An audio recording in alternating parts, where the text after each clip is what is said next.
Okay, let's do this.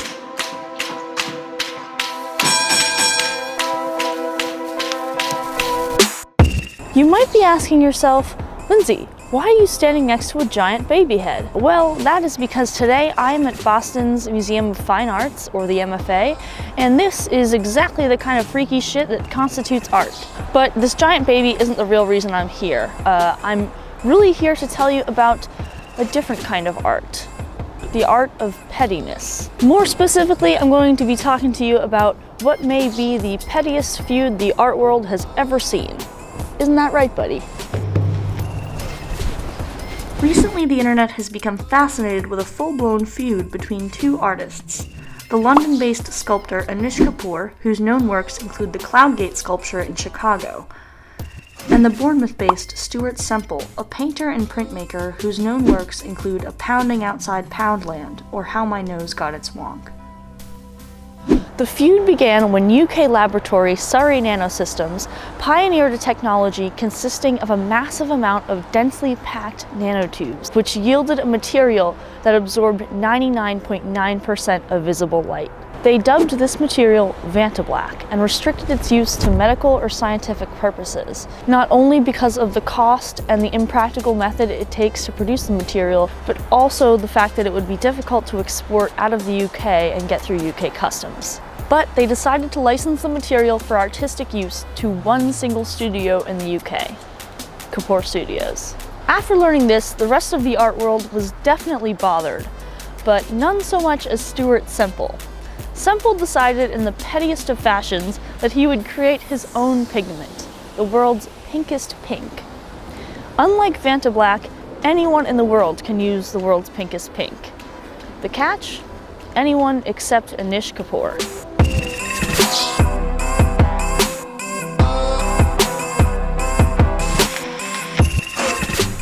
Holy shit, it was cold out there. When I ordered this, there was a disclaimer at the bottom of the webpage that said, "This ultra bright paint by Stuart Semple is available to everyone except Anish Kapoor, who won't share his black." Note, by adding this product to your cart, you confirm that you are not Anish Kapoor, you are in no way affiliated to Anish Kapoor, you are not purchasing this item on behalf of Anish Kapoor or an associate of Anish Kapoor. To the best of your knowledge, information, and belief, this paint will not make its way into the hands of Anish Kapoor. Hashtag share the black. But it wasn't long before Kapoor did get his hands on the pink. Literally. Kapoor posted a photo on his Instagram account with the caption, "Up yours, #pink," showing his middle finger coated in the pink pigment. So Semple went back to work and came up with something new, the world's most glittery glitter, or what he calls diamond dust. However, the world's glitteriest glitter happens to be made of tiny shards of glass, so if Kapoor tries to stick his middle finger in it again, he'll be in for a surprise. Recently, Semple has discovered who supplied Kapoor with the pink. He sent a letter to London's Lisson Gallery exclaiming that they breached the disclaimer listed on his website by purchasing the pink for Kapoor. He requested they make the situation right by doing the following. 1. Your gallery would say sorry for giving my pink to Mr. Kapoor. 2. Kapoor would give me my pink back. I don't want him to have it. 3. He will write 100 lines, "I will be nice, I will share my colors," and he will post the same on his Instagram. He continues, failing the above, an agreeable settlement would also be 1. The reimbursement of £3.99, the cost of the pink minus shipping. 2. And Mr. Kapoor to void his exclusive agreement over the use of vantablack in art. The pettiness is so real. Oh, it's so great, isn't it? In addition to the world's pinkest pink and the most glittery glitter, Semple has created other pigments, such as the world's yellowest yellow and the world's greenest green. But most importantly, recently he's succeeded in creating his own version of vantablack, which he calls the better black. I have 3 of Semple's pigments here, so I'm gonna go see what this is all about.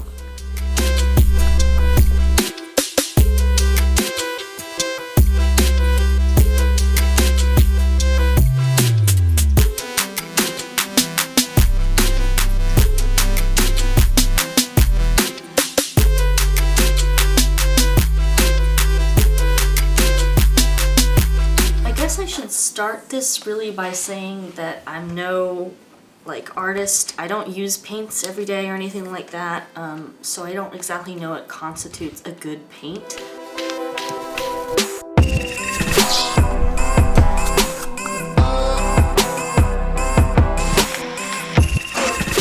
let's just do like a little pile. Oh, that's a big pile.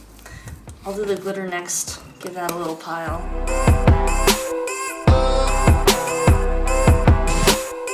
This is made out of, apparently, tiny shards of glass.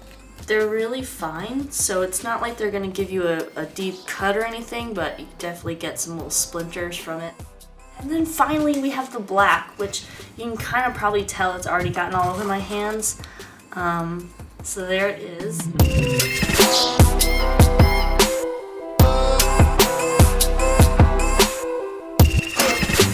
So the instructions are actually on the lid of each one.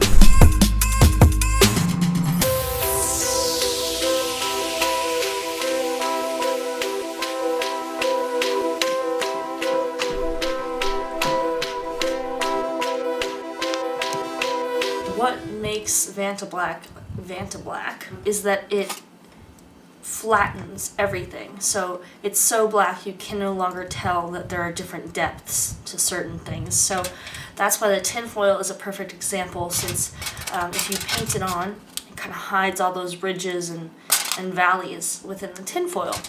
So for the black, unlike the pink, we're actually going to be mixing it with this base instead of water.